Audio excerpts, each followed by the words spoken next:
Did you know that, at one point, LiAngelo was the best player among the Ball brothers in high school? The guy was Chino Hills' leading scorer and one of the most well-rounded players for his age. The fiasco at UCLA did cost him dearly, and he tried everything to get into professional basketball. He even scored 73 points in one game in Europe, but it wasn't enough to get drafted. How did he go from being a part of the most hyped-up trio in basketball to completely quitting? Now that Lonzo is looking great after a comeback, and LaMelo is building his career in Charlotte, everyone's wondering what could have been if Gelo was in the NBA too. There are rumors of LaMelo and Lonzo teaming up together, and if that happens, it'll be both a happy and sad moment in the Ball family. On one hand, you have two brothers living the dream. On the other, you have one whose chances are non-existent anymore. How is this going to affect them, and why isn't Gelo trying to earn a spot anymore?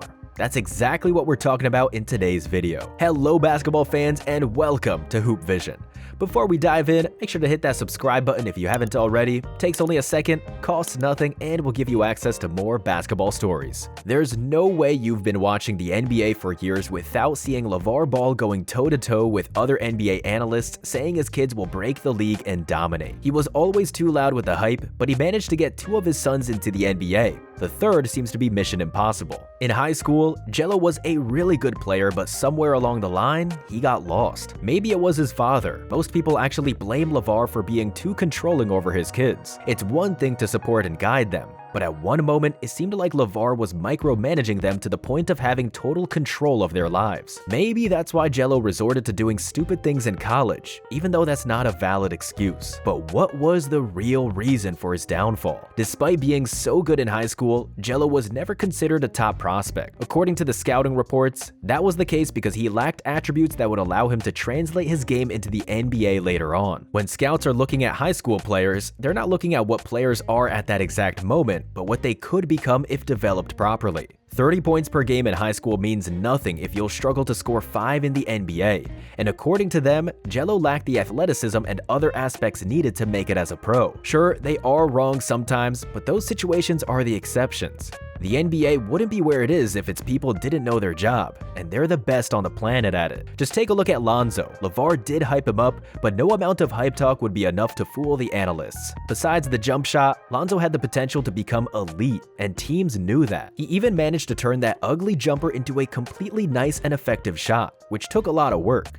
In his rookie year, Lonzo shot 30% beyond the arc. In the year he got injured, 42%. You don't get to that level of improvement without some serious sweating. Fixing his jump shot was one of the reasons Lonzo earned the respect from his fans. He could have easily monetized the hype and played in the league due to his name alone, but the kid showed character. The Lakers fans are still pretty mad at their front office for trading one of the best young cores they ever stumbled upon. Yes, AD and LeBron won them a title, but still, it's hard not to ask what could have been if they stayed together. Just take a look at this situation. Lonzo, Kuzma, Ingram, Josh Hart, and Julius Randle.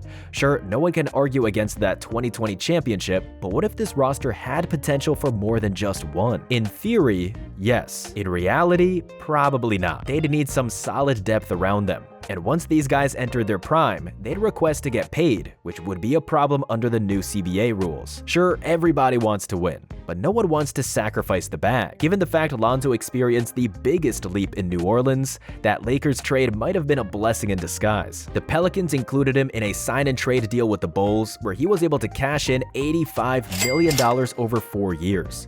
Not the superstar money, but not bad at all for a 24-year-old on his way up. The Bulls were ready to attack something more than just the play-ins, with Levine, DeRozan, Vucevic, Caruso, and Alonzo wearing the black horns on their back. Unfortunately, the injury happened and we got denied to see what could have been. Still, there might be a silver lining to Lonzo's story. We all know how close the three brothers were since the childhood. They were raised together, trained together, and played together. Playing in the NBA was their dream, and their fathers as well. Right now, there are rumors saying Lonzo is on the trade market, since the Bulls are looking to rebuild with assets they got from him, Levine, and Vucevic. Of course, that's easier said than done considering their contracts, but Lonzo might actually be the one to get dealt the fastest. If you look past the latest hand injury, he's had a nice start to the season. His stock is the highest in the last 3 years. People were doubting whether he'd walk again, let alone play NBA basketball. Well, he proved he can. And the next question is, where he's gonna go? Call us crazy, but it could be the Hornets. Just recently, Lonzo posted a picture of him and LaMelo caught during the Charlotte vs. Chicago game. Then, after Charlotte lost to the Knicks, LeVar said to the media, "Don't worry, the help is coming." Are you hearing the same thing we're hearing? It looks like the Hornets are about to start ballin'. Sure, this doesn't mean they'll 100% pull off this trade, but here's why all of this could have actually been LeVar's secret plan all along. And it includes LiAngelo. Back in 2018, after the UCLA scandal, Gelo was suspended for a year, and that ruined LeVar's plan of him being a one-and-done player. The trip overseas didn't work out as Gelo didn't get drafted as well. 2 years later, the Pistons took him on a 10-day contract but waived him right after. In October 2021, the Hornets signed him to their G League roster but waived him shortly after despite playing solid. Then, again in 2022, same thing. The Hornets sign him and waive him just a short time after. What happened? The reports say Gelo was decent, but there was another problem they couldn't deal with. Heck, even the Bucks signed Thanasis just to make Giannis happy. So why couldn't the Hornets do the same for LaMelo? The answer is LeVar. Sure, Lonzo and LaMelo make it up with their skills for offices having to deal with LeVar, but Gelo? He's not worth going back and forth with LeVar over the contract stipulations and all the other in-between details. Just take a glance at the news from 2020 and 2021. LeVar was unbearable about his situation with the Hornets. There's no way that had nothing to do with the waiving, which leaves us with the question, what does this mean for Gelo's career? Right now, at 26, this is what he had to say about his comeback into the league. That's fair enough too. Overseas is nice, but look, I feel like if I go to the G League, I'm gonna carry myself. Like, I only need a shot, bro. If they give me the shot, I feel like I'm gonna do my thing. I ain't never messed up like that. This the problem. Does this sound like a man who gave up? We don't think so either. Gelo just recently had a baby, so he's not going to play overseas for sure. Then what options are left? The third deal with the Hornets. This time, for real. It may sound insane, but if you think about it, this is the perfect timing for it. No one can say it's impossible since LeBron paved the way with Bronny. If he used the leverage over the Lakers, what makes us believe Lonzo and LaMelo won't do the same? Especially if they click together and start winning games. Their argument for bringing Gelo on board would have even more weight, as they'd have the chemistry unmatched in the entire NBA. So, to answer the question from the start, why did LiAngelo quit on the NBA? He didn't.